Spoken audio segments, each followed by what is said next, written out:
షోర్ బాబిల్స్. నీ వాక్యము నా పాదములకు దీపమును, నా త్రోవకు వెలుగునే ఉన్నది. Thy word is a lamp unto my feet and a light unto my path. దయచేసి కూర్చోండి. దేవుని అతి పరిశుద్ధ నామానికి మహిమ ఘనత ప్రభావం కలుగాక. దేవుని వాక్యాన్ని చదువుకుందాము. మత్తయి సువార్త 13వ అధ్యాయము 5, 6 వచనాలు చదువుకుందాం. మత్తయి 13, 5, 6 వచనాలు. కొన్ని చాలా మన్ను లేని రాతి నేలను పడాను. అక్కడ మన్ను లోతుగా ఉన్ననందున అవి వెంటనే మొలిచెను, గాని సూర్యుడు ఉదయించినప్పుడు అవి మాడి వేరు లేనందున ఎండిపోయాను. ప్రభు చెప్పినటువంటి ఉపమానం అన్ని మనం నేర్చుకుంటున్నాము. విత్తువాని యొక్క ఉపమానం చిన్నప్పటి నుంచి ఉంటున్నాం. అయినప్పటికీ దేవుని ఆత్మ ద్వారా కొన్ని సంగతులు, ఆత్మీయ సంగతులు నేర్చుకుంటున్నాం. త్రోవ ప్రక్కన విత్తబడిన విత్తనాలంటూ మనం గత వారం నేర్చుకున్నాం. త్రోవ ప్రక్కన విత్తబడిన ఎవరమ్మ వారందరూ కూడా దేని వాక్యం వింటారు కానీ దాన్ని గ్రహించరు. చూచుంటారు కానీ వినియోగించున్నారు కానీ వారు గ్రహించరు. కాబట్టి సైతానుడు వచ్చి ఆ వాక్యాన్ని ఎత్తుకొని పోతుంది కాబట్టి వారు ఫలించడం నేర్చుకున్నాం. ఈరోజు రెండవది నేర్చుకుందాం. కొన్ని విత్తనాలు ఎక్కడ పడ్డాయమ్మా? రాతి నేలను పడ్డాయి. అది కూడా నేలే, కానీ రాతి నేల. ఆ రాతి నేలలో పడేటువంటి ఆ యొక్క విత్తనాలు ఫలించకపోవడానికి ప్రభువే అక్కడ 2 కారణాలు చెప్పారు. మొదటి కారణం ఏంటి చూద్దాం. చూడండి, 2 కారణాలు ఉన్నాయి ఎందుకు ఫలించలేదు. 4వ వచనం, వాడు విత్తుచుండగా కొన్ని విత్తనములు త్రోవ ప్రక్కన పడాను, పక్షులు వచ్చి వాడిని నిండివేశాను. తర్వాత 5వ వచనంలో ఏమన్నాడు? కొన్ని చాలా మన్ను లేని రాతి నేలను పడాను. అక్కడ మన్ను లోతుగా ఉన్నందున అవి వెంటనే మొలిచాను. అమ్మా, రాతి నేలను పడినాయంట. రాతిని పడి మన్ను ఉంటుందా? మన్ను రాతి నేలలో మన్ను ఉండదు. ఏమంటారు? రాయి ఉంటుంది. అదే వెంటనే మొలిచేసిందంట. వెంటనే మొలిచేసింది. ఆ మొలవడానికి అదే కారణం. మరి తర్వాత ఫలించకపోవడం కారణం ఏంటి? 6వ వచనం, సూర్యుడు ఉదయించినప్పుడు అవి మాడి, ఎందుకు ఎండిపోయామా? వేరు లేనందున ఎండిపోయాను. గబగబా పెరగడానికి కారణం ఏంటి? అక్కడ ఎక్కువ మన్ను లేదంట. రాతిని గబగబా వెంటనే ఫలించేసింది. పోనీ ఫలించిన ఆ యొక్క విత్తనాలు అలా ఉన్నాయా? ఏమైపోయిందమ్మా? ఎండ రాగానే ఎండకి మాడిపోయింది. ఎందుకని? వేరు లేదు కాబట్టి. మొలిచినాయి కానీ దానికి వేరు లేదు. ఏం ప్రయోజనం ఉందో చెప్పాను కదా. చక్కని గృహం ఉన్నది, దేవాలయం కానీ గృహం కానీ పునాది లేదు, ఏమవుతుంది? అది పడిపోతుంది. అలాగూ చాలా మంది ఈ లోకంలో అలా ఉన్నారంట. వాక్యం వింటారు కానీ వారి హృదయాలు ఎలా ఉంటాయమ్మా? రాతి నేల. ఈ రాతి నేలలో దేవుడు ఎన్ని విత్తనాలు విత్తినా కూడా విత్తువాడెవరు? యేసు ప్రభు, మన దేవుని యొక్క ఆత్మ. ఆ వాక్యం, దేవుని వాక్యమైన విత్తనాలు మన హృదయంలో పడినప్పుడు అది రాతి నేల వల్ల ఉంటే అవి ఫలించవు. ఇక్కడ వాక్యం చెప్తున్నా, బ్రదర్ చెప్పారు, ఎంత నేను చెప్తున్నా, ఎవరు చెప్పినా వెంటనే చాలా పొంగిపోతాం. ఎక్కడైనా సరే ప్రపంచంలో ఎక్కడ, ఇదే కాదు, ఏ మందిరంలో ఎక్కడ ఏ స్థలంలో అయినా సరే వాక్యం చెప్పగానే రాతి నేల పడిన విత్తనాలు వారు ఎలా ఉంటారంటే, వాక్యం వినగానే చాలా ఒక బెలూన్కి పంపు కొడితే ఎలా ఉంటాం, చాలా ఉత్సాహం వచ్చేస్తుంది, చాలా ఎమోషనల్ ఫీల్ అయిపోతాం. బయటకు వెళ్ళగానే ఎండ కాస్తుందంట. ఎండ కాయటం ఏంటి? శ్రమలు శోధన రాగానే వాక్యం అంతా నిష్ఫలమైపోతుంది, ఫలించలేరు. ఎందుకని? వారి హృదయములో ఏమి లేదమ్మా? వేరు లేదు. అంటే విత్తబడిన వాక్యం హృదయంలోకి వెళ్ళలేదు. ఆ వాక్యం హృదయంలోకి వెళితే ఇప్పుడు 4వది చూసాం కదా, మంచి నేల పడిన విత్తనాలు 30 దంతలు, 60 దంతలు, 100 దంతలు. కానీ మనుషులు అలాగ ఉండడం లేదు. కాబట్టి వాక్యం ఎంత విన్నా ఎంత చెప్పినా కూడా వారు ఫలించరు. ఈరోజు మనం పరీక్ష చేసుకోవాలి. ఓకే, ఇది చెప్పాడు విత్తనాల గురించి. దీని భావం కూడా చెప్పాడు కదా, ఇంకా చదువుకున్నాం. మళ్ళీ విందాం, భావాన్ని కూడా విందాం. 20వ వచనం 13, 20. రాతి నేల విత్తబడిన వాడు ఎవరమ్మా? వాక్యం వింటారు, వెంటనే సంతోషంగా అంగీకరిస్తారంట. వెంటనే తర్వాత ఏముందమ్మా? అయితే వేరు లేదు కాబట్టి ఏమవుతుందంట? కొంతకాలం నిలిచిన కానీ వాక్యం నిమిత్తము శ్రమైనను హింసైనను కలుగానే అభ్యంతరపడను. అంటే దేవుని కొరకు ఫలాలు ఫలించలేరు. ఏంటి? సూర్యుడు ఉదయించడం ఏంటి? మన జీవితంలో దేవుడు కొన్నిసార్లు కష్టాలు, టెస్టులు, దేవుని కొరకు మనం నిలబడుతున్నామా పడిపోతున్నామా అని టెస్టులు పెడతాడంట. వాక్యం కనుక మనం లేకపోతే ఏమవుతాము? వాక్యాన్ని విడిచిపెట్టేస్తాము. వాక్యం విడిచిపెట్టే ఎవరిని విడిచిపెడుతున్నావు? ఏసైనా విడిచిపెట్టేస్తున్నావు. వాక్యమే ఏసే కదా, ఇత్తువాడు ఆయనే వాక్యం. చాలామంది ఈ లోకంలో అలా ఉన్నారంట. మనం అలా ఉండకూడదని ప్రభు ఈరోజు మనతో మాట్లాడుతున్నారు. ఈరోజు మన హృదయాలు ఎలాగున్నాయి? గత వారం చూసినాం, త్రోవ పక్కన పడిన విత్తనం వలె త్రోవ పక్కన పడిన విత్తనాలు మన హృదయాల్లో పడుతున్నాయా? లేదా పడినా కూడా మన హృదయాలు రాతి నేల వల్ల ఉన్నాయా? ఈరోజు మనం పరీక్ష చేసుకున్నాం. ఇందుకే రాతి నేల పడిన హృదయాలు ఎలా ఉంటాయో తెలుసా? ఇవాళ నేర్చుకోబోతున్నాం. మా చక్రవర్తి ద్వారా రాతి నేల అనే హృదయం ఎలా ఉంటుందో నేర్చుకోబోతున్నాం. వీరికి ఎన్ని చెప్పినా వింటారు సంతోషంగా, కళ్ళలో చూస్తారు, చెవిదారు వింటారు, మళ్ళీ మామూలే. ఎక్కడ వేసిన మామూలే అక్కడే. ఏమాత్రం పరివర్తన, ఏమాత్రం పశ్చాత్తాపం, వారి జీవితాలు మార్పు ఉండదు. ఇంతకీ రాతి నేల అంటే ఎలా ఉంటుందో సార్, ఎంత కఠినంగా కూడా చూద్దాం. యోబు మహాభక్తుడు ఉన్నాడు, మహాజ్ఞాని. ఆయన ఏమన్నాడు చూద్దాం రాతి నేల గురించి. యోబు గ్రంథము 41వ అధ్యాయం చేయండి. యోబు గ్రంథము 41వ అధ్యాయం. యోబు 41:24 వచనం. చూడండి, దాని గుండె ఎలా ఉందన్నమా? రాతి వలె గట్టిగానున్నది. ఇంకా ఎంత గట్టిగా ఉన్నదంటే అది తిరగటి క్రింద దిమ్మంతా కఠినము. దేని గురించి మాట్లాడుతున్నాడు? మనం యొక్క 41వ అధ్యాయం కానీ చూస్తే ఒక మకరం, ఒక పెద్ద చేప, తిమింగిలం అంటాము, వేలు అంటాం. ఆ సముద్రంలో ఉండే ఆ చేప ఆయనే సృష్టించాడు కాబట్టి దాని గురించి ఆయన మనకు నేర్పిస్తున్నాడు ఈరోజు. ఏమన్నాడమ్మా? దాని గుండె, ఆ మకరం యొక్క గుండె ఎలా ఉందమ్మా? రాతి వలె గట్టిగా ఉన్నది. మొదటిది, రాతి నేల అనేటువంటి హృదయాలు ఉంటే గనక ఎలా ఉంటుందమ్మా? మన గుండె గట్టిగా ఉంటుందంట. గట్టిగా ఉంటే ఏమవుతుంది? విత్తనాలు పడతాయి. దేని వాక్యం వెంటనే అక్కడ కూర్చున్నంతసేపు బాగా హ్యాపీ, బయటకు వెళ్ళగానే మనం మామూలు. ఒకటి గట్టిగా ఉంటుంది, రాతి నేల వలె గట్టిగా ఉంటుంది. తర్వాత ఏమన్నాడమ్మా? తిరగటి రాయి క్రింద, తిరగటి రాయి మనం చూసాం కదా, కింద ఉంటుంది రాయి. ఏది స్ట్రాంగ్ ఉండాలమ్మా? కింద స్ట్రాంగ్ ఉండాలి. అందుకని ఏమన్నాడు అక్కడ? తిరగటి రాయి అంతా ఏమో చూసి చెప్పండి, కఠినము. హల్లెలూయా. కఠినం అంటే మనుషులకు హృదయాలు గట్టిగా ఉండడం మాత్రం కాదు, ఎలాగోనేమ్మా చాలా కఠినంగా ఉన్నాయంట. కఠినం అంటే ఎంత చెప్పు, పొద్దు నుంచి సాయంకాలం ఎంత చెప్పు వింటారా? ప్రైజ్ లాట్ హల్లెలూయా. మళ్ళీ బయటికి వెళ్తే మామూలే. ఇలాగూ మనుషులకు హృదయాలు ఉన్నాయి. యేసుకు వచ్చిన వారందరూ ఇటువంటి వారే. ఎన్ని సువార్తలు చెప్పాడమ్మా, ఎంతమందికి చెప్పాడమ్మా, ఎంతమందిలో మారు మనసు వచ్చింది. ఆఖరి ఏం చేశారు? చంపేశారు కదా. అంటే వారి హృదయాలు ఎలాగ ఉన్నాయి? గట్టిగా ఉన్నాయి, కఠినంగా ఉన్నాయి. దేవుని కుమారుని చంపేసింది లోకం. ఈరోజు మన హృదయాలు అలాగ ఉన్నాయా? అలా కఠినంగా గట్టిగా ఉంటే ఏమవుతుంది? ఇర్మియా బ్రతుకుడు ఏమన్నా చూడండి. ఇర్మియా 5వ అధ్యాయం తీయండి. ఇర్మియా గ్రంథం 5వ అధ్యాయం. దాని రిజల్ట్ ఏంటి? మన హృదయాలు కఠినంగా ఉంటే రిజల్ట్ ఏమవుతుంది? ఇర్మియా గ్రంథం 5వ అధ్యాయము 3వ వచనం. యెహోవా యథార్థత మీదనే కదా నీవు దృష్టించున్నావు. నీవు వారిని కొట్టిదివు గాని వారికి దుఃఖము కలగలేదు, వారిని క్షీణింపజేస్తున్నావు గాని వారు శిక్షకు లోబడుకున్నారు. ఎందుకని? రాతి కంటే తమ ముఖములను కఠినముగా చేసుకున్నారు గనుక ఏమన్నాడమ్మా? నీ వైపు వారు మళ్ళరు, నీ వైపు వారు మళ్ళుటకు సమ్మతింపరు. మళ్ళీ చదువుతున్నాను చూడండి. ప్రభు ఏం చేశాడంటమ్మా? వారు కొట్టేవాడు, తప్పు చేసినప్పుడు దేవుడు కొడతాడు. అయినా వారు దుఃఖం కలగలేదంట, వారిని క్షీణం చేసాడంట, అయినా వారు శిక్ష లోపడుకున్నారంట. ఎందుకనంటే రాతి కంటే తమ ముఖమును తమ హృదయమును కఠినము చేసుకొని ఉన్నారు. వారి యొక్క హృదయాల్ని మనుషులు ఎలా చేసుకున్నారమ్మా? తిరగటి రాయి అంత కఠినంగా చేసుకున్నారు, గట్టిగా చేసుకున్నారంట. అందుకని దేవుడే శిక్షించిన ఈ లోకంలో మనుషులు చట్టాలు కూడా మనం శిక్షిస్తుంటాయి. వెళ్ళినప్పుడు రెడ్ లైట్ దాటామనుకోండి 1000 రూపాయలు ఫైన్ వేస్తారు. అమ్మ 1000 రూపాయలు పోతే కష్టం అని చెప్పి మళ్ళీ జాగ్రత్త పడతాడు. కానీ ఇక్కడ శిక్షించేది మనుషులుగా, దేవుడే శిక్షించినా కూడా దేవుడే తిరగట్లేదంట. ఎందుకు తిరగట్లేదు? వారి ముఖాలు హృదయాలు ఎలాగన్నామా? కఠినంగా. వారే మలిచేసుకున్నారంట. ఇంకేం ఫలిస్తారు దేవుని కొరకు? వారు దేవుని కొరకు ఫలించారు. ఈరోజు మనం హృదయాలు ఎలా చేసుకుంటున్నాం? ఇంతకీ హృదయం కఠినంగా ఎవరు మార్చారు? ఏముంది అక్కడ?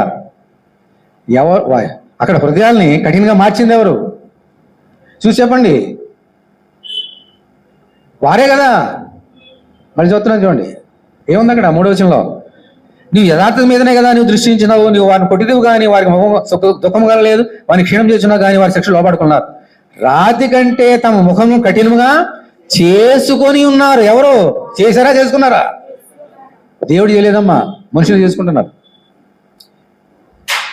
అందుకనే మనుషుల హృదయాల్లో విత్తనాలు చల్లుతున్నా, దీని మాత్రం విత్తనాలు చల్లుతున్నా అవి ఫలించడం లేదు. మన హృదయాలు అలాగ ఉన్నాయి. నేర్చుకుందాం. ఈ కఠినము, ఈ గట్టిగా ముఖాలు రాతిగా ఎలా చేసుకుంటారో ఒక చక్రవర్తి ఉన్నారు. ఆయన పేరేంటి తెలుసమ్మా? ఫరో. ఈ ఫరో గురించి 10 సంఘాలు నేర్చుకుందాం మనకున్న సమయంలో. ఆ తర్వాత ఇజ్రాయెల్ గురించి నేర్చుకుని ముగించుకుందాం మనకున్న సమయంలోనే. చాలా జాగ్రత్తగా గమనించండి. మనం అలా ఉండకూడదని ఈరోజు మన దేవుడు మనతో మాట్లాడుతున్నాడు. మంచిగా దేవుని పేరు ఫలించాలి. మరి అందరూ చిన్నతనం నుంచి మనకు తెలుసు, ఇజ్రాయేలు ఐగుప్తు దేశంలో 430 సంవత్సరాలు బానిసత్వం ఉన్నారు. మోషే అనే జనుడు దైవజనుడిని ప్రభు లేపాడు, పంపించాడు. అనేక అద్భుత కార్యాలు, సూచక్రియలు చేసి మరి ఇంచుమించుగా 10 అద్భుత కార్యాలు చేశాడు. ఎందుకని? ఆ బానిసత్వం నుంచి విడిపించడానికి. అయితే ఫరో తన హృదయాన్ని ఎలా చేసుకున్నాడో చూసుకుందాం. చూడండి, నిర్గమాకాండము 7వ అధ్యాయం, బైబిల్ అందరూ తీయండి. నిర్గమాకాండము 7వ అధ్యాయము 8వ వచనం. మరి యెహోవా మోషే ఆహారంతో ఇట్లనను, ఫరో మీ శక్తి చూపుడికై ఒక మహత్కారము కనబరచడానికి మీతో చెప్పినప్పుడు నీవు అహరోను చూచి నీ కర్రను పట్టుకొని ఫరో ఎదుట దాని పడవేయమనము, అది సర్పమగును. కాబట్టి మోషే అహరోను ఫరో దగ్గరికి వెళ్ళి యెహోవా తమకు ఆజ్ఞాపించినట్లు చేసిరి. అంత దేవునికి స్తోత్రం, దేవుని స్తోత్రం హల్లెలూయా. దేవుడు వారికి ఏం చెప్పారో చేశారంట. భయపడలేదు, సిగ్గుపడలేదు, అమ్మో జరుగుతుందిలేని అవిశ్వాసం లేదు వారికి. అహరోను ఫరో ఎదుటను అతని సేవకులు ఎదుటను తన కర్రను పడవేయగానే ఏమైందమ్మా? అది సర్పమాయను. అప్పుడు ఫరో తన విద్వాంసులను మంత్రజ్ఞులను పిలిపించాను. ఐగుప్తు శకునగాండ్రు కూడా తమ మంత్రముల చేత అలాగే చేసిరి. వారిలో ప్రతివాడును తన కర్రను పడవేసినప్పుడు అది సర్పమాయను. గాని అహరోను కర్ర వారి కర్రను మృంగివేయగా యెహోవా చెప్పినట్టు ఫరో హృదయము ఎలా ఉందమ్మా? కఠినము, తిరగట రాయంత కఠినము, చెకుముకి రాదు అంటే కఠినంగా చేసుకున్నాడంట. గనుక అతడు వారి మాట వినకపోయాడు. తర్వాత యెహోవా మోషే ఇట్లనెను, ఫరో హృదయము కఠినమైనది, అతడు ఈ ప్రజలను పోనీయడాయను. ఏమ్మా, ఒక కర్ర పాము అవటం ఎప్పుడైనా చూసాం మనం? ఆ కర్రలో పాడేస్తే పాము అయిపోవడం మంత్రజ్ఞులైనా చేశారు ఎక్కడన్నా? అటువంటి అద్భుత కార్యము మోషే ద్వారా, అహరోను కర్ర ద్వారా దేవుడు చేశాడు. ఫరో చూశాడంట. ఒక క్షణం అరే భలే బాగుంది అనుకుని మళ్ళీ వెంటనే సైతాన్ ఉంటాడు కదా పక్కనే, మంత్రరాజ్యుల్ని అందరిని పిలిపించాడంట. పిలిపించగానే మీరు కూడా చేయండి అని చెప్పని వాళ్ళు చేసేసారు. వాళ్ళ దగ్గర మంత్రం కూడా శక్తి ఉంది కదా, సైతం కూడా శక్తి ఉంది, బట్ లిమిట్. దేవుని శక్తి ముందు సైతాన్ శక్తి నిలవదు, లిమిటెడ్, బట్ శక్తి ఉంది. ఆ శక్తి చేత వారు కూడా కర్రలను ఏం చేశారమ్మా? పాములు చేశారు. అయితే దేవుని శక్తి ఏమని చూడండి, అహరోను కర్ర వచ్చి ఏం చేసిందమ్మా? ఆ మిగిలిన కర్రలన్నీ మింగేసి, పాములను మింగేసి. దేవుని స్తోత్రం హల్లెలూయా. మరి అన్ని కళ్ళారా చూశాడా లేదా? చెవులారా విన్నాడా లేదా? మరి ఏం చేయాలి అతను? దేవుని మాట నమ్మి, అమ్మ ఎంత గొప్ప దేవుడు, ఆ దేవునికి బిడ్డలు వీరు, సరే వెళ్ళండియా అని పంపలేదు. హృదయం అయిపోయింది. ఎందుకని? అతనిలో వేరు లేదు. దేవుడు అంటే భయభక్తులు లేవు. దీని వాక్యము చూస్తున్నాడు, వింటున్నాడు, కానీ అతనిలో ఫలించడం లేదు, వేరు లేదు. వింటున్నాడు, చూస్తున్నాడు అంతే. ఆ రోడ్డు మీద పోయి అలా చూస్తారు, చాలా మంది గాడీలు చేస్తారు కదా, అలా చూశాడు అంతే. అమ్మ ఇది దేవుని కార్యము అని అతను నమ్మలేదు. నీ జీవితంలో కూడా దేవుని శక్తి నువ్వు గ్రహించకపోతే, నీ జీవితంలో నీ వయసు ఎంతో నువ్వు గుర్తుపెట్టుకు. ఈరోజు తల్లి గర్భను పుట్టిన దినం కొని ఈ దినం వరకు దేవుడు ఎన్ని కార్యాలు చేశాడో, దేవుడు ఎంత గొప్ప క్రియలు నీలో చేశాడో నువ్వు గ్రహించకపోతే నీ హృదయం, నా హృదయం కూడా కఠినమైపోతుంది. నా సోదరుడు, నా సోదరి, ఆయనకి ఇవ్వాల్సిన మహిమ కనుక మనం ఇవ్వలేము. నీ హృదయం ఎలా ఉంది ఈరోజు? అలాగుంటే మనం ఫలించలేము. అందుకని భక్తుడు ఏమన్నాడమ్మా? నా ప్రాణమా యెహోవాను సన్నిధించుము, ఆయన చేసిన ఉపకారంలో దేవుని మన గత సంవత్సరం ఎందుకు చేశాడు జ్ఞాపకం చేసుకో, తెలుస్తూ చెల్లించు. నా సోదరుడా, నా సోదరి, మర్చిపోతున్నా. లేకపోతే పక్కన ఎవరుంటారు? శోధకుడు, అపవాది నీ హృదయాన్ని కఠినంగా మార్చేస్తాడు నీకు తెలియకుండానే. తర్వాత అదే 7వ అధ్యాయం 19వ వచనం. 7వ అధ్యాయం 19వ వచనం. ఇప్పుడు మళ్ళీ ఇంకో కార్యం చేశాడు. ఏం చూద్దాం. మరియు యెహోవా మోషేతో ఇట్లనెను, నీవు అహరోనుతో నీ కర్రను పట్టుకొని ఐగుప్తు జలముల మీద, అనగా వారి నదుల మీదను, వారి కాలువల మీదను, వారి చెరువుల మీదను, వారి నీటి గుంటలన్నింటి మీదను నీ చెయ్యి చాపము. అప్పుడేమవుతుందమ్మా? అవి రక్తమగును. ఐగుప్తు దేశమన్నంతడను ప్రాణు పాత్రలోను రాతి పాత్రలోను రక్తమును నీ అతనితో చెప్పమను యెహోవా ఆజ్ఞాపించినట్లు మోషే అహరోను చేసిరి. అతడు ఫరో ఎదుటను అతని సేవకుల ఎదుటను తన కర్రను పైకెత్తి ఏటి నీళ్లను కొట్టగా ఏటి నీళ్ళన్నీ రక్తముగా మార్చబడింది. దేవుని స్తోత్రం హల్లెలూయా. ఏటిలోని చేపలు చచ్చాను, ఏరు కంపు కొట్టాను, ఐగుప్తులు ఏటి నీళ్లు త్రాగలేకపోయారు. ఐగుప్తు దేశం అంతటను ఏముందమ్మా? రక్తముండెను.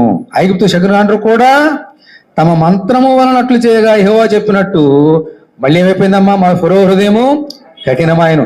అతను మోషే అహరోనుల మాట వినకపోయేను. అమ్మా ఎవరి మాట వినలేదంట? ఏముంది? మోషే అహరోనుల మాట వినలేదంట. అంతే, ఎవరి మాట వినలేదు? మోషే అహరోను పంపించింది ఎవరు? అక్కడికి దేవుడు కదా. మోషే అహరోను మాట వినలేదంటే ఎవరి మాట వినలేదు? ఫరో దేవుని మాట వినలేదు. ఎందుకని వినలేదంటే అతను వేరు లేదు, రాతి నేల, రాతి బండ గట్టిగా మారిపోయింది. ఎందుకని? ఒక అద్భుత కార్యం చేశాడు ఆల్రెడీ, కర్ర పాముగా మారిపోవడం. ఇప్పుడు మళ్ళీ ఐగుప్తు దేశంలో ఎన్ని ఏరులు ఉన్నాయో, నదులు ఉన్నాయో అన్ని ఎర్రగా మారిపోయినాయి. మంటి పాత్రలో కానీ బంగారు పాత్రలో వెండి అన్ని ఎర్రగా అయిపోయినాయి. ఎవరైనా చేయగలుగుతారా? అయ్యో దేవుడు ఇంత కార్యం చేశాడే అనుకున్నాడు. మళ్ళీ లక్షణం ఇంతకలాగా మళ్ళీ వీళ్ళు ఏం చేశారు? మంత్రజ్ఞులు వచ్చి వారు కూడా నీళ్ళని రక్తం మార్చే కానీ మళ్ళీ కఠిన అయిపోయిందంట. దేవుడికంటే మావాడు కూడా చేయగలుగుతారు, ఆయన గొప్ప ఏముంది అని దేవుని నామానికి చెందవలసిన ఘనతను అతను ఇవ్వలేదు కాబట్టి అతని హృదయం అయిపోయిందమ్మా, కఠిన అయిపోయింది. మన హృదయాలు కూడా ఎన్ని జీవితంలో ఎన్ని కార్యాలు చేసినా నువ్వు గ్రహించకపోతే రోజు రోజుకి నీ హృదయం అయిపోతుందమ్మా. ఈరోజు ఎంత కఠినంగా ఉంటే రేపు ఎంత అలా పెరుగుతూనే ఉంటుంది. మరో హృదయం కూడా కఠినం అయిపోయింది. దేవుని అద్భుత కార్యాలు చూసి కూడా వెళ్ళలేదు కాబట్టి దేవుని మాట వినడం లేదు. మూడో సంగతి 8వ అధ్యాయము 12వ వచనం. మోషే అహరోనులు ఫరో యుద్ధ నుండి బయలువెళ్ళినప్పుడు యెహోవా ఫరో మీదకి రాజేసిన కప్పల విషయంలో, ఇప్పుడు కప్పలు వచ్చినాయంటే అక్కడ చూసిన, మోషే అతని కొరకు మొరబెట్టగా యెహోవా మోషే మాట చొప్పున చేశాను గనక ఎండలోనేమి గ్రామంలోనేమి పొలంలోనేమి కప్పలు ఉండకుండా చచ్చిపోయాను. జనులు వాటిని కుప్పలుగా వేసినప్పుడు భూమి కంపు కొట్టెను. ఫరో ఉపశనము కలుగుట చూచి యెహోవా సెలవిచ్చినట్టు తన హృదయమును కఠినపరుచుకొని వారి మాట వినకపోయాడు. మళ్ళీ మూడోసారి ఇది చాలా జాగ్రత్తగా మంచండి.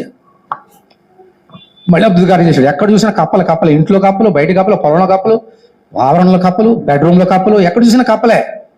వాడు మళ్ళీ మొరబెట్టుకున్నాడు, అయ్యా బాబు ప్రార్థన చేయమంటే ప్రార్థన చేశాడు మోషే. ప్రార్థన చేయగా అన్నీ చచ్చిపోయినాయి, కంపు కొట్టిందంట. మరి అప్పుడైనా మనసు మార్చుకోవాలా? అక్కడ మనసు మార్చుకోవడానికి అక్కడ పరిశుద్ధాత్ముడు మాట పెట్టాడు. ఏంటో చూడండి,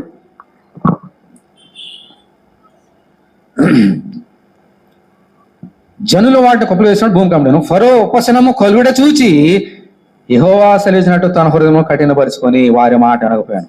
మరి దేవునికి మాట వినకపోవడానికి గల కారణం ఏంటనమా? అక్కడేముంది? ఉపశమనము కలుగుడు చూచి.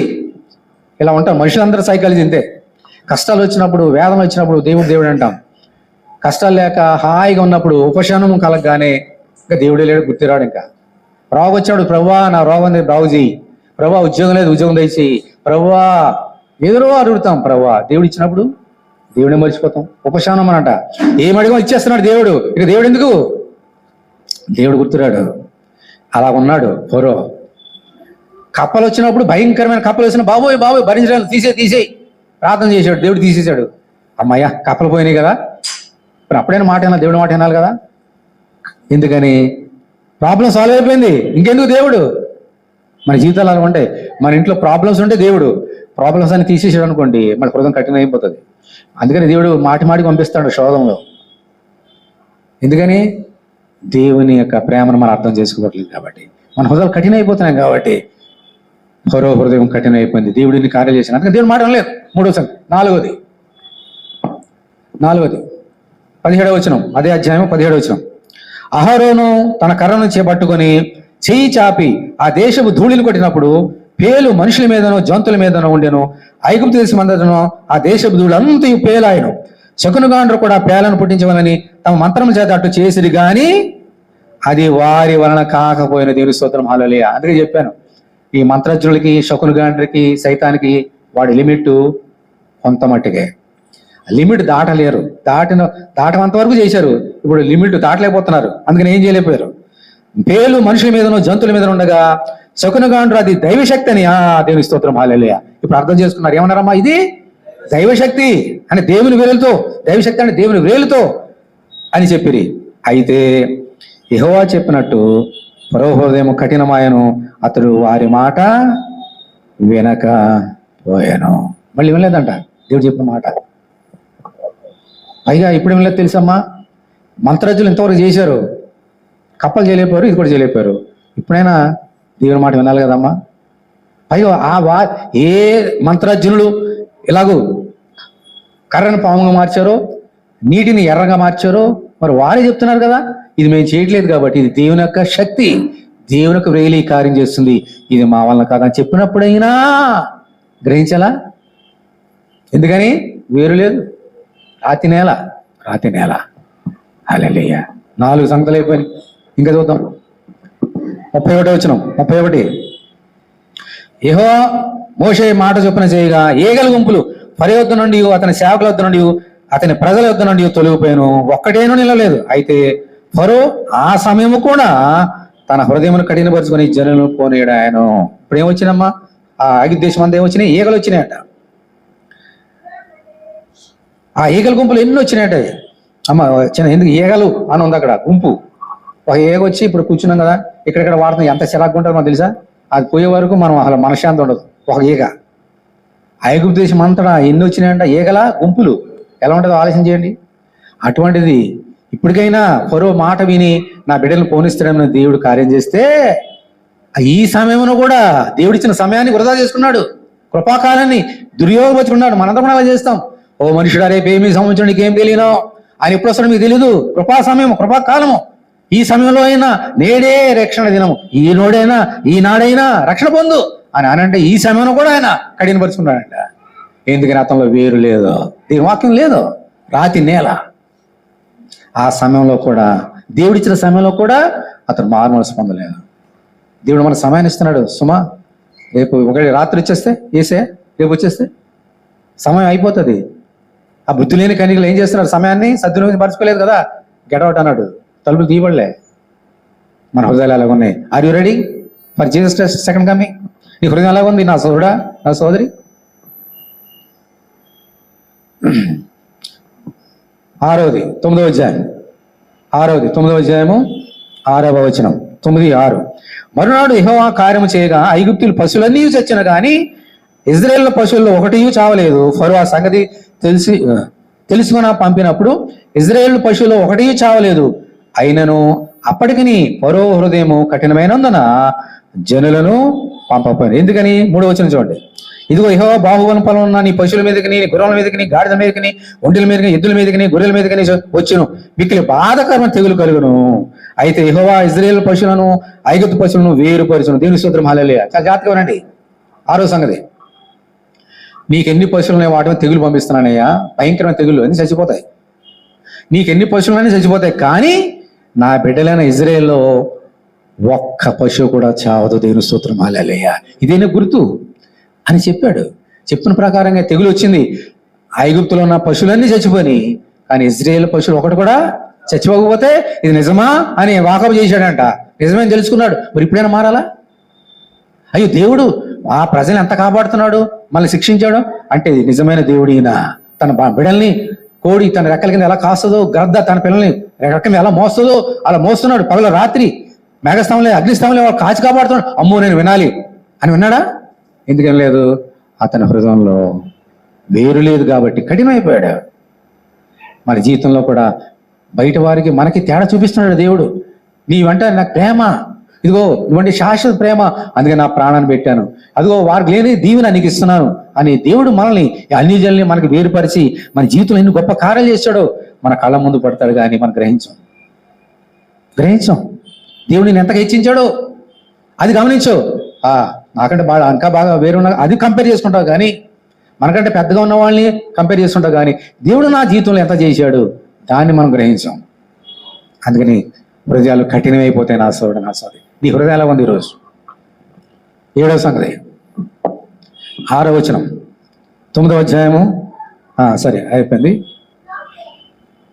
11వ వచనం 8వ వచనం చూడండి.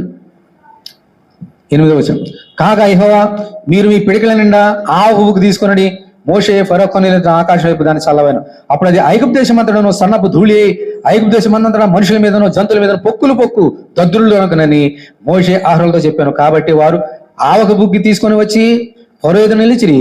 మోషే ఆకాశం వైపు దాన్ని చల్లగానే అది మనుషులకును జంతువులకును ఎలా ఉందమ్మా? పొక్కు దద్దులు ఆయన. ఆ దద్దులు వల్ల శకునగాండ్రు మోషే చేతులు నిలలేకపోయి, ఆ దద్దులు శకునగాండ్రుకును ఐగుప్తులందరికీ పుట్టాను. అయినను యెహోవా మోషేతో చెప్పినట్లు యెహోవా ఫరో హృదయమును కఠినపరచెను, అతడు వారి మాట వినకపోయాను. ఇక్కడ చాలా తేడాగా కొంచెం తేడా మాట ఇక్కడ కనబడింది. ఎవరిని గమనించారా? దేవుడు చెప్పిన మాటల్లో ఇక్కడ కొంచెం డిఫరెంట్ వర్డ్ పరిశుద్ధాత్మ దేవుడు ఉపయోగించాడు. ఇంతవరకు హృదయాన్ని ఎవరు కట్టింపరుచుకున్నారమ్మా? ఫరోనే. కానీ ఇప్పుడు ఎవరు కట్టింపరిచారు? దేవుడు కట్టింపరిచాడు. ఇంకా మనం చూసాం కదా ఇర్మీయా గ్రంథంలో. ఛాన్సులు ఇచ్చాడు, 6 ఛాన్సులు ఇచ్చాడు. ఇప్పుడు 7వ ఛాన్స్ ఇచ్చాడు. 7వ ఛాన్స్ ఇచ్చిన అయినను ఇక మారడు కాబట్టి ఇంక దేవుడే నీ బ్రతికిందే అని దేవుడే కఠినంగా రాతి నేల చేసి పడేశాడు అతను హృదయాన్ని.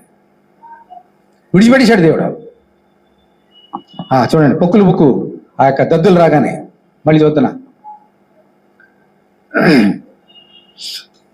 అయినను యెహోవా మోషేతో చెప్పినట్లు యెహోవా ఫరో హృదయమును కఠినపరచెను. అతడు అందుకు చేత అతడు వారి మాట వినకపోయాను. శకును గాంటే చెప్పారు, బాబోయ్ ఇది మా వల్ల కాదు, మేము భరించలేకపోతున్నాం. ఏమైనా దురద వచ్చిందనుకోండి ఎలా ఉంటుందమ్మా? చాలా హాయిగా ఉంటుందా? ఎప్పుడు హాయిగా ఉంటుంది? దురద పోయినప్పుడు. అది ఒకరోజు అది ఎంత భయంకరమైన దద్దులు అవి. దేవుడు పంపించిన దద్దులు ఎంత భయంకరంగా ఉంటే శకును గాండ్రు కూడా తట్టుకోలేనంత దద్దులు పంపించినా కూడా దేవుడు బాగు చేసినా కూడా ఏమందమ్మా? కఠినమైపోయింది. దేవుడు చెప్పిన మాట వినలేదు. అంతే అతని హృదయం ఏం లేదమ్మా? వేరు లేదు, కఠినమైపోయింది. ఇప్పుడు 8వ సంగతి 34వ వచనం. 8వ సంగతి 34. అయితే ఫరో వర్షమును పడగండ్లను ఉరుములను నిలిచిపోవడం చూసి అతడును అతని సేవకులను ఇంకా పాపము చేయొచ్చు తమ హృదయములను కఠినపరుచుకున్నది. యెహోవా మోషే ద్వారా పలికినట్లు ఫరో హృదయము కఠినమాయను, అతడు ఇజ్రాయేలును పోనీకపోయాను. చూసారా? ఇందా చెప్పాను కదా, ఒక చాలా నాయకులు చూడండి. మొదటి రోజు ఇంత కఠినంగా ఉంటే అది ఎంత అవుతుంది? అంత అవుతుంది. ముందు అతను కఠినపరుచుకున్నాడు. ఇప్పుడు దేవుడు ఏం చేశాడమ్మా? ఫరో హృదయం కఠినపరిచాడు. ఇప్పుడు 8వ దగ్గరకు వచ్చినప్పుడు ఏం జరిగింది ఎప్పుడన్నా చూసి చెప్తారా ఎవరన్నా? 8వ సంగతి ఏం జరిగింది? ఇప్పుడు చదివాను కదా, ఎవరైనా చూసి చెప్తారా నాకు ఏం జరిగింది అక్కడ? అమ్మా వర్షం పంపించాడు, వడగలు పంపించేశాడు. అప్పుడు ఏం జరిగింది? ఇంతవరకు ఎవరు కఠినపరుచుకున్నారు హృదయాన్ని? ఇప్పుడు ఎవరు కఠినపరుచుకున్నారు? యథా రాజా తదా ప్రజ. ఇంతవరకేమో కఠినపరుచుకున్నది ఎవరు? ఫరో.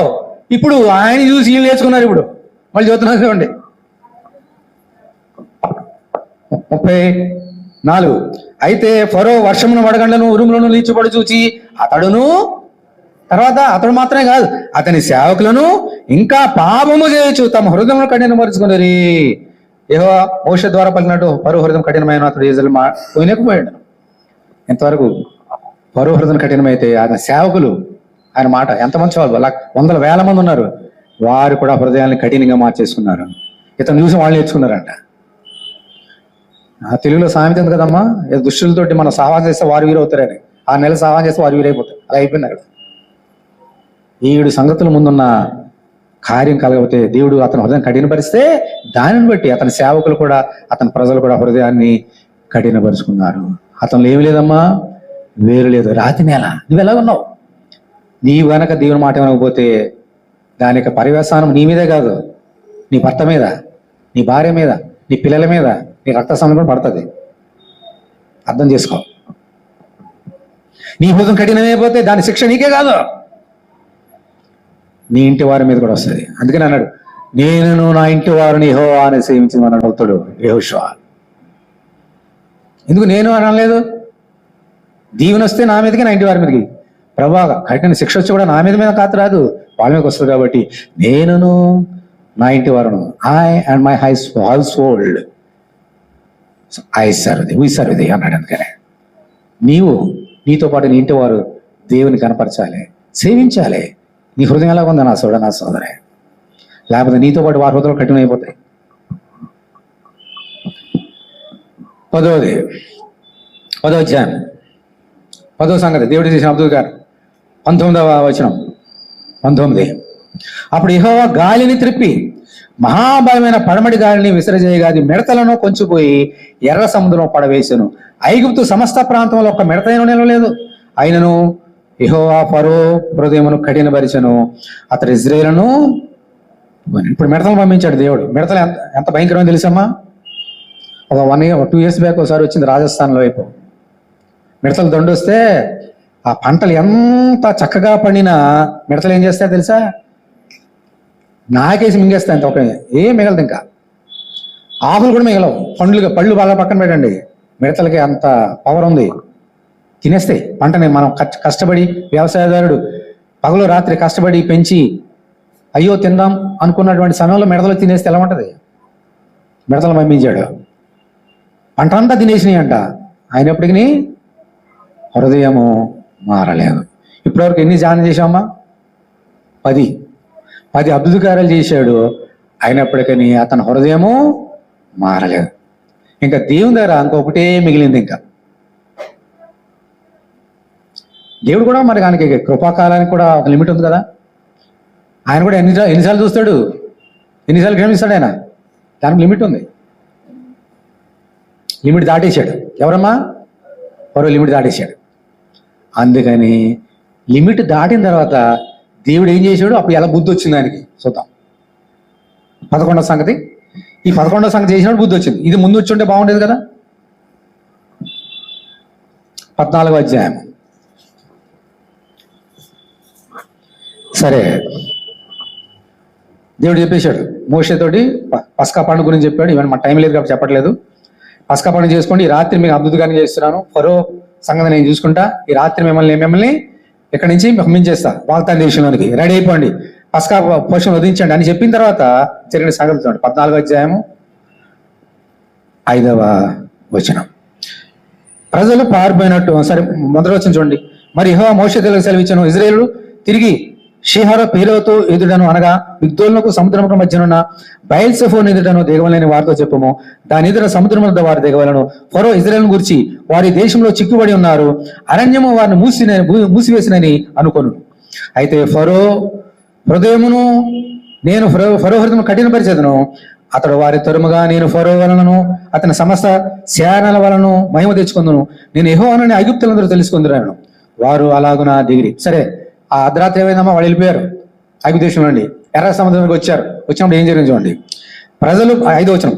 ప్రజలు పారిపోయినట్టు ఐగుప్తు రాజునకు తెలపబడినప్పుడు ఫరో హృదయమును అతని సేవకుల హృదయమును ప్రజలకు విరోధంగా త్రెప్పబడి, మనం ఎందుకు ఇలాగ చేసేది, మన సేవలో ఉండకుండా ఇజ్రాయేలును ఎందుకు పోనిచ్చేది అని చెప్పుకుని, అంతటా అతడు తన రథమును సిద్ధపరుచుకుని తన జనమును తనతో కూడా తీసుకుని పోయాను. మరియు అతడు శ్రేష్టమైన 600 రథములను ఐగుప్తు రథములనడిని, వాటిలో ప్రతి దాని మీద అధిపతులను తోడుకొని పోయాను. యెహోవా ఐగుప్తు రాజైన ఫరో హృదయమును కఠిన పరపగా అతడు ఇజ్రాయేలును తరిమెను.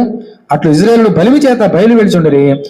ఐగుప్తీయులు అనగా ఫరో రథముల గుర్రముల నీవు అతని గుర్రపురవతుల అతని దండును వారిని తరిమి బయల్సెఫోను ఎదురున్న పీహ హీరోతునకు సమీపమైన సముద్రం దగ్గర వారు దిగి ఉండగా వారిని కలుసుకొనిరి. ఇప్పుడు చాలా జాగ్రత్తగా గమనించాలి. 11వ సంగతి దేవుడు ఏం చేశాడమ్మా ఆ రాత్రి? ఇదిగో మీ ప్రథమ సంతానం నేను తీసేసుకున్నాను. ప్రథమ సంతానం నాది. ఐగుప్తులో గొర్రెల్లో కానీ మేకల్లో కానీ పశువుల్లో కానీ నేను తీసేసుకుంటా. అలాగే మీ సంతానం కూడా, పురుషులలో ప్రథమ సంతానం కూడా నాది, నేను తీసేసుకుంటాను అని చెప్పాడు. అయితే మరణం అనేది ఐగుప్తులో వస్తుంది కానీ ఇజ్రాయేలుకి రాదు అని చెప్పి పస్కా పండుగ ఎలా చేయాలో ఆచరించి చెప్పాడు. వారు పస్కాను వధించారు, రక్తం చేత ప్రోక్షం పడ్డారు. ఆ రాత్రి ఎవరి గుమ్మం మీద రక్తం లేదో దేవుడు వెళ్ళాడు, దేని ఆత్మ వెళ్ళాడు, ప్రథమ సంతానాన్ని నాశనం చేశాడు. అప్పుడు మొత్తం ఐగుప్తు దేశం అంతా ఏడుపు ఏడుపు ఏడుపు. ఎందుకని? వాళ్ళ ఇళ్లలో ఎవరు చచ్చిపోయారమ్మా? ప్రథమ సంతానం, గొర్రెలు మేకలు ఇళ్లలోనూ, అలాగే తల్లి గర్భను పుట్టిన మొదటి సంతానం అంతా నాశనం అయిపోతే అప్పుడు బుద్ధి వచ్చింది ఆయనకి. చాలా జాతకనండి. అప్పుడు బుద్ధి వచ్చి పొండి అన్నాడు, పొండి నా గురించి అందరి గురించి ప్రార్థన చేయడం అన్నాడు. వాళ్ళు వెళ్ళిపోయారు, వాగ్దాన దేశానికి వెళ్ళిపోతున్నారు. అమ్మా ఇప్పటికైనా బుద్ధి వచ్చిందా? ఇంట్లో ఏమైనా చచ్చిపోతే ఎలా ఉంటుందమ్మా? పైగా ఆ ఇంట్లో ఒక్కళ్ళే ఫరో రాజు కొడుకే చచ్చిపోయాడా? ఐగుప్తు దేశంలో ఎంతమంది ఉన్నారు? అందరూ, అంటే ఎన్ని లక్షల మంది చచ్చిపోయింటారు ఒకసారి ఆలోచించండి. మనుషులు లక్షలు, గొర్రెలు మేకలు చెప్తే ఎన్ని లక్షలు. అయినప్పుడు బుద్ధి రాలేదు ఆయనకి. అతని హృదయం కఠినమైపోయిందంట. కఠినమైపోయి ఎందుకు పంపేసే వాళ్ళని అని మళ్ళీ తరడానికి పంపించాడు. మళ్ళీ లాక్కొచ్చేద్దామని. అంటే మనసు ఏం మారుమాసం వచ్చిందమ్మా అతనికి? అతని హృదయం ఏం బాగుందా? కొంతమంది జీవితాలు అంతే, దేవుడు ఎంత శిక్షించినా మారరు. దేవుడు ఎంత మాట్లాడినా మారరు, ఎంత శిక్షించినా క్షణిక మాత్రమే, మళ్ళీ మామూలే. ఎందుకనంటే కారణం ఏంటి? అసలు సంగతి రూట్ కాజ్ మనకు కావాలి. అతని హృదయంలో దేవుని వాక్యం లేదు, కఠినమైపోయింది. కాబట్టి ఇంక దేవుడు ఎంత శిక్షించినా, అందుకని 8 గ్రంథంలో 3 అది చూసాం మనం. అక్కడ వారు దేవుడు శిక్షించినా లోబడకున్నారని అన్నాడు. అందుకే మనుషులు చాలా మంది అలా ఉంటారు, దేవుడు ఎంత శిక్షించినా వారు మారరు. సరే, బాగానుంది. దానికి శిక్ష ఏం చేశాడు దేవుడు? వారు వెళ్ళారు, ఎర్ర సముద్రంలో 2 పాయలు చెప్పింది. వారు వెళ్ళారు, వెళ్ళగానే దేవుడు ఏం చేశాడమ్మా? ఆ 2 పాయలు మళ్ళీ 2 కలిసిపోయినాయి. ఎవరు చచ్చిపోయారు? ఫరో సైన్యం అంతా కూడా నాశనం అయిపోయింది, చచ్చిపోయారు. ముగింపులోకి వెళ్తాం, చాలా జాగ్రత్తగా ఉండండి. అందరూ ఒకసారి లేచి నిలబడండి, వాక్యం శ్రద్ధగా వినాలి. ఇంతవరకు ఫరో ఎలా హృదయం కఠిన అయిపోయిందో నేర్చుకున్నాం. ఫరో ఎవరమ్మా? యూదుడా? ఇజ్రాయేలుడా? ఎవరతను? ఐగుప్తుడు అంటే అన్యజనుడు, విగ్రహారాధికుడు. ఓకే, ఫరో చేసేయంటే ఒక మీనింగ్ ఉంది. ఎంత కార్యాలు, ఎన్నో 10 అద్భుత కార్యాలు, ఆఖరి 11 అద్భుత కార్యాలు ఎవరి కోసం చేశాడు ఆయన? మరి వారు హృదయాలు ఎలా ఉన్నాయి? బాగున్నాయా? చూద్దాం ఇప్పుడు, అది చూద్దాం. ఇప్పుడు 10వ వచనం మళ్ళీ చూద్దాం. చూడండి, ఫరో సమీపించుండగా ఇజ్రాయేలు కన్నులెత్తి, ఎవరు చూశారమ్మా? ఇజ్రాయేలుడు కన్నులెత్తి ఐగుప్తులు తమ వెనుక వచ్చడ చూచి మిక్కిలి భయపడి యెహోవాకు మొరపెట్టిరి. అంతట వారు మోషేతో, ఐగుప్తులో సమాధులు లేవని ఈ అరణ్యంలో చచ్చుటకు మమ్మల్ని రప్పించితవా? మై గాడ్, ఎటువంటి మాటలు వస్తున్నాయమ్మా? ఓ మోషే, ఓ అహరోను, ఐగుప్తులో సమాధులు లేవా? ఈ అరణ్యంలో చంపేయని తీసుకొచ్చారా అని ఎవరికి వ్యతిరేకంగా మాట్లాడుతున్నారమ్మా వారు? దేవుడికి వ్యతిరేకంగా. మరి అక్కడ అద్భుత కార్యాలు, 11 అద్భుత కార్యాలు, 10 అద్భుత కార్యాలు, ఆఖరిది ఫరో ఒక్కడే చూశాడా? ఆయన శాఖలు చూశారు, వీళ్ళు చూడలేదా? పశువులన్నీ చచ్చిపోతే వీళ్ళు బ్రతికే, ఈ పశువులు బతికినాయి కదా, మనుషులందరూ చచ్చిపోతే వీళ్ళు కుమారులు బతికారు కదా. మరి హృదయం బాగుందా? వీరి హృదయాలు కూడా కఠినమైపోయాయి. ఎందుకని? వీరు దేవుని బిడ్డలైనా వీరి హృదయం కూడా ఎలా ఉందమ్మా? అందుకని 40 సంవత్సరాలు అక్కడ ఫరో 1 సంవత్సరం 2 సంవత్సరాలు చేసి ఉంటాడు బహుశా. వీరు 40 సంవత్సరాలు కఠినపరుచుకున్నారు ఇజ్రాయేల్ అందరూ కూడా. దేవుని సొంత ప్రజలే. అందుకనే ఇంత యెషయా గ్రంథంలో చదువుకున్న మొదటి అధ్యాయం, గాడిదకి తెలుస్తుందంట యజమానుడు, ఎద్దు కామందు తెలుస్తుందంట, నా పిల్లలు నా మార్గం ఎరుగరు. అందుకని ఏడ్చాడు ఆయన ఇజ్రాయేల్ చూసి. ఎందుకని? మనిషి హృదయాలు కఠినమైపోయినాయి. ఎంత విత్తనాలు చెల్లినా, ఎంత లోతైన మర్మంతో ప్రభు చెప్పినా వారు మారరు. మళ్ళీ ఏమన్నారు చూడండి, ఎంత భయంకర మాట. 11, 12 వచనాలు. అంతటా వారు మోషేతో, ఐగుప్తులో సమాధులు లేవని అరణ్యంలో చచ్చుటకు మమ్మల్ని రప్పించదవా? మమ్మల్ని ఐగుప్తుల నుండి రప్పించి మమ్మల్ని ఇట్లు చేయనేలా? మా జోలికి రావద్దు, ఐగుప్తులకు దాసులు మగుదమని ఐగుప్తులో మేము నీతో చెప్పిన మాట ఇదే కదా. మేము ఈ అరణ్యమందు చచ్చుడు కంటే ఐగుప్తీలకు దాసులు ఉంటే మేలని చెప్పి ఇంకెంత భయంకర మాట అంటున్నారు చూడండి. దేవుడేమో వారిని దాసత్వంలోంచి, బానిసత్వం నుంచి విడిపిస్తే, నువ్వొద్దు దేవుడొద్దు, మళ్ళీ వెళ్ళిపోతాం, వెనక్కి వెళ్ళిపోతాం. వెళ్ళిపోయి ఎలా ఉంటాం అక్కడ? బానిసత్వమే, మాకు అదే తగును, వాళ్ళు ఉడికి చేస్తాం మా చచ్చినంతకాలం అంటున్నారు వీళ్ళందరూ కూడా. దేవుడు ఎంత కృప ఇచ్చి పాలు తేనె పరిమితి దీంట్లో తీసుకెళ్ళాలనుకున్నా వారి హృదయం కఠినమైపోయింది. కాబట్టి దేవుని యొక్క కృప వారు అర్థం చేసుకోవట్లేదు. నా సోదరే, ఇంకా ముందుకు వెళ్తే 40 సంవత్సరాలు ఏమన్నారు? మాకు ఐగుప్తు దేశం ఏం గుర్తుకొస్తున్నాయంటే చేపలు, ఉల్లిపాయలు, బీరకాయలు, సొరకాయలు గుర్తొస్తున్నాయని అనలేదా? పొట్ట కోసమే వాళ్ళ యొక్క దేవుడిచ్చే ఆత్మ సంబంధం ఆహారం గురించి వారు ధ్యానం చేయలేదు. అందుకని 40 సంవత్సరాలు దేవుడు వారిని శిక్షించాడు. ఈరోజు మన హృదయాలు అలాగున్నాయి. ప్రభు చెప్తున్నాడు, కొన్ని రాతి నేలను పడిన విత్తనాలు ఫలించవు, ఎందుకంటే వేరు లేదు. ఇప్పుడు 2 ఉన్నాయి. ఎందుకు? కారణం, ఎండకి శ్రమలు బాధలు వచ్చినప్పుడు పడిపోతాడు. వీళ్ళు ఏం చేశారు? ఇజ్రాయేలు శ్రమలు వచ్చినాయి, ఇప్పుడు తిన్నా సరే తిండిలు, తాడానికి మంచి నీళ్లు, శ్రమలు వచ్చినాయి. శ్రమలు రాగానే మనం వెళ్ళిపోతాం ఇంటికి, అక్కడికి వెళ్ళిపోతాం, బ్యాక్ టు పెవిలియన్. శ్రమలు వస్తే పడిపోయారు. ఎందుకని? వారి హృదయము సరైంది కాదు, కఠినమైపోయింది. వీరు కూడా శ్రమలు ఎక్కువైపోతే, ఎందుకమ్మా ఈ యొక్క చర్చ ఎందుకు, వాక్యాలు ఎందుకు, దేవుడు నా జీవితాన్ని సమర్పిస్తున్నా, ఎప్పుడు సంతోషం లేదు, సమాధానం లేదు, ఎప్పుడు గొడవలు ఎందుకు అని ఎంతమంది మళ్ళీ తిరిగి వెళ్ళిపోతున్నారు వెనక్కి. ఈరోజు మన హృదయాలు ఉన్నాయి. ముగిస్తున్నా వినండి. నీ హృదయాన్ని ప్రభుకి ఇస్తే గనక ఎలా ఉంటుంది, ఇవ్వకపోతే ఎలా ఉంటుంది? ఒక 2 మాటలు చూపించి ముగిస్తాను. కూర్చోండి. మత్తయి సువార్త 7వ అధ్యాయం. మత్తయి సువార్త 7వ అధ్యాయం. మత్తయి 7 బల్లోకి వెళ్దాం. మత్తయి సువార్త 7వ అధ్యాయము 26వ వచనం. మరి ఈ నా మాటలు విని తర్వాత ఏముందమ్మా, వాడి చొప్పున చేయవాడా చేయనివాడా? చేయని ప్రతి వాడు ఎలా ఉంటాడు? ఇసుక మీద తన ఇల్లు కట్టుకున్న బుద్ధిహీనుని పోలిండెను. వాన కురిసెను, వరదలు వచ్చాను, గాలి విసిరి ఇంటి మీద కొట్టాను, అప్పుడు అది కూలబడెను, దాని పాటు గొప్పదని చెప్పాను. ఎందుకని? దాని పునాది సరిగ్గా లేదు. దేవుని మాటలు విని ఆ ప్రకారం చేయకపోతే ఎలా ఉంటుందంటమ్మా? ఇసుక మీద కట్టబడిన ఇల్లు వల్ల ఉంటుందంట. ఇసుక మీద గాలి వస్తుంది, సముద్రం అలలు వస్తాయి, తుఫాన్లు వస్తాయి, సునామీలు వస్తాయి, వెంటనే పడిపోతాయి. ఎందుకంటే పునాది లేదు కాబట్టి. మరి ఫరో అలా ఉన్నా, ఇజ్రాయెల్ అలాగ ఉన్నా, నువ్వు నేను అలాగ ఉన్నా, ప్రపంచం అలాగ ఉన్నా, కారణం ఏంటి? మన పునాది సరిగా లేదు. మన పునాది సరిగా ఉంటే ఏం చేయాలమ్మా? ఆయన చెప్పిన మాటలు విని వాటి చొప్పున చేయవాడు. మళ్ళీ ఇప్పుడు చూడండి కాంట్రాస్ట్. 24వ వచనం. కాబట్టి నా మాటలు విని వాటి చొప్పున చేయి ప్రతి వాడును బండ మీద తను ఇల్లు కట్టుకున్న బుద్ధిమంతును పోలియను. వాన కురిసెను, వరదలు వచ్చెను, గాలి విసిరి ఆ ఇంటి మీద కొట్టిన గాని దాని పునాది బండ మీద వేయబడిన కనుక అది పడలేదు. దేవుని స్తోత్రం, హల్లెలూయా. ఇలా ఉండాలి మనందరం కూడా. ఆ బండ మీద కట్టబడిన పునాది వల్ల ఉండాలంటే నీ హృదయం ఏముండాలమ్మా? దేవుని వాక్యం ఉండాలి. రాతి నేల కాదు, మంచి నేల వల్లనే హృదయం ఉండాలి. అప్పుడు దేవుడు కార్యం చేస్తాడు. ఒక వాక్యం చూపించి బల్లకి వెళ్దాం. నీవు కనుక ఈరోజు నిర్ణయం తీసుకుంటే, ప్రభువా నేను త్రోవ పక్కన విత్తనాలు ఉండొద్దు, రాతి నేల పడిన విత్తనాలు నేను ఉండొద్దు, మంచి నేల పడిన విత్తనాలు నేను ఉండాలి, నీ మాట వెంట నీ చొప్పున చేస్తా, నీ ఆజ్ఞ చొప్పున చేస్తా, మోషాహారం చేసినట్టు అని అంటే దేవుడు ఎటువంటి కార్యం చేస్తాడు నీ పట్ల. చూడండి యెహెజ్కేలు గ్రంథము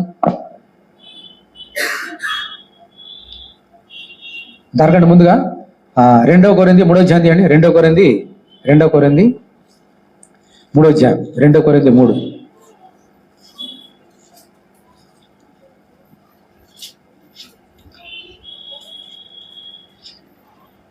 మూడో అధ్యాయము 3వ వచనం.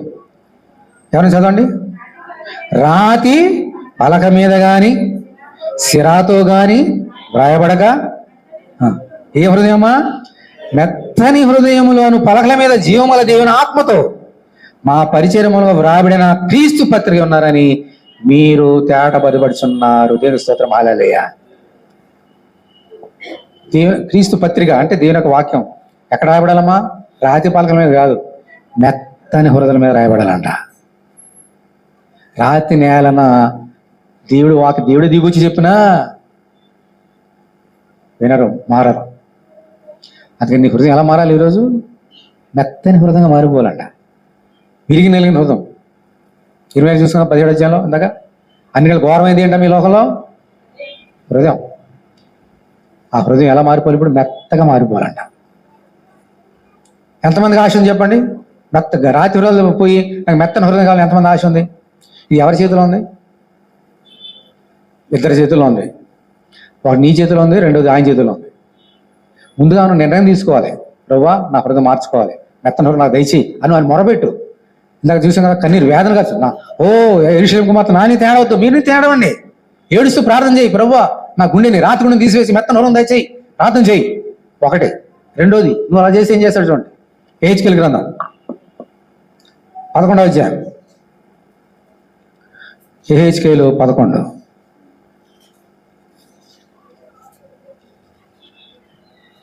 19వ వచనం. 19.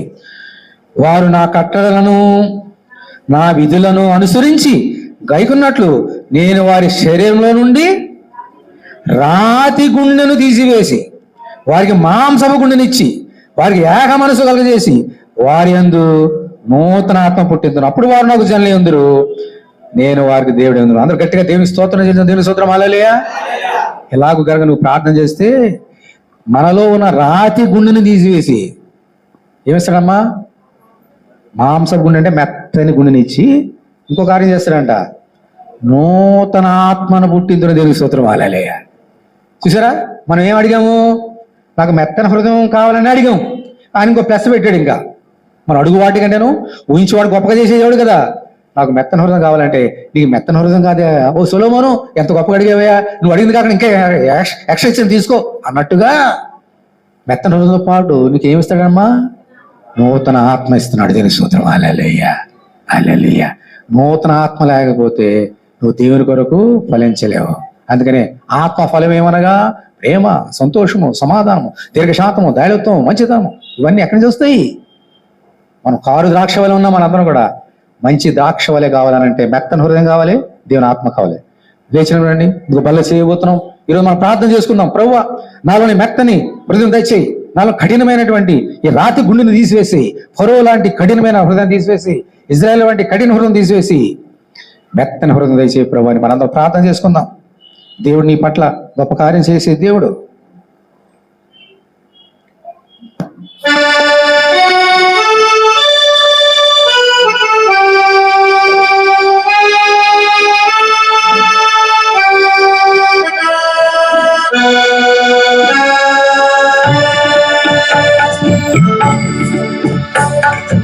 ఎత్తైన కొండపైన ఏకాంతముగా చేరి రూపాంతర అనుభవము పొంద ప్రార్థించు ఓ ప్రియుడా, ప్రార్థించు నా సోదరి.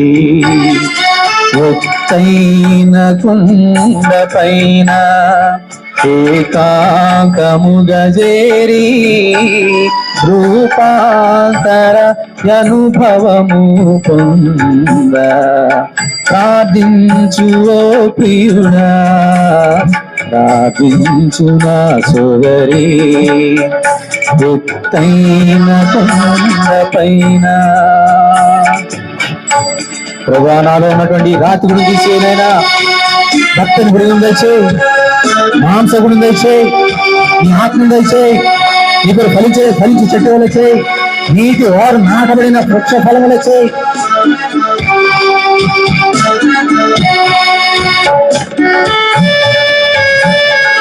ఆశల ప్రాణాన్ని తృప్తిపరిచే దేవుడు. అడుగుడి మీకు ఏమని చెప్పిన దేవుడు. అడుగుతున్నావా? ఏమడుగుతున్నావు? క్రీస్తు యేసు వెంటను కొండపైకి ఎక్కుము, క్రీస్తు యేసు వెంటను కొండపైకి ఎక్కుము. సూర్యుని వలె ప్రకాశింపమోము, వస్త్రము కాంతి వలెను. సూర్యుని వలె ప్రకాశింపమోము, వస్త్రము కాంతి వలెను. వస్త్రము కాంతి వలెను. ఎత్తైన కొండపైన ఏకాంతముగా చేరి రూపాంతర అనుభవము పొంద ప్రార్థించు ఓ ప్రియుడా, ప్రార్థించు ప్రియుడా. ఎత్తైన కొండపైన. దేవానికి వందనాలు తండ్రి. ఎత్తైన కొండ ప్రార్థన అనుభవం తెచ్చి రూపాంతర అనుభవం తెచ్చే తండ్రి. నువ్వు కొండ మీదకి ఏకాంతంగా ఇలా ప్రార్థన చేసినావు. మేము కూడా ఏకాంతముగా ప్రార్థన చేసి మా భర్తల కొరకు, మా భార్యల కొరకు, మా బిడ్డల కొరకు, రక్త సంబంధుల కొరకు, అన్నదమ్ములు అక్క చెల్లెల కొరకు ప్రార్థించే మనసు మాకు దయచే, సమయం మాకు దయచే. నాయన ఏడుస్తూ కన్నీళ్లు కారుస్తూ ప్రార్థించే ప్రభు మాకు దయచే. కఠినమైనటువంటి ఈ రాతి నేల వంటి, తిరగడి దిమ్మ వంటి కఠినమైన రాతిని తీసివేసి మాంసపు గుండెనిచ్చి, మెత్తన హృదయాన్నిచ్చి, నీ ఆత్మనిచ్చి, నీ కొరకు ఫలించే చక్కని విత్తనం వలె మమ్మల్ని చేయనాయన. మీ సాక్షులు వాడుకోండి, మీ బిడ్డలో చేర్చుకోండి. ఇదిగో బల్ల చేయబోతున్నాయన. ఎవరు ఏ పాపాలను పూడున్నారో వారిని క్షమించి, ఎవరైతే నాకు మాంసగుండి కావాలని ఆశపడుతున్నారో వారికి మాంసగుండిని దయచేసి నీ యొక్క రక్తం ద్వారా, మీ యొక్క శరీరం ద్వారా కడిగి పవిత్రపరిచి బలపరిచి దీవించి నీ సాక్షులు వాడుకోమని యేసు నామములో ప్రార్థన చేస్తున్నాం తండ్రి. ఆమేన్. అలాగే ప్రార్థన గడపండి. బల్ల చేయబోతున్నాం.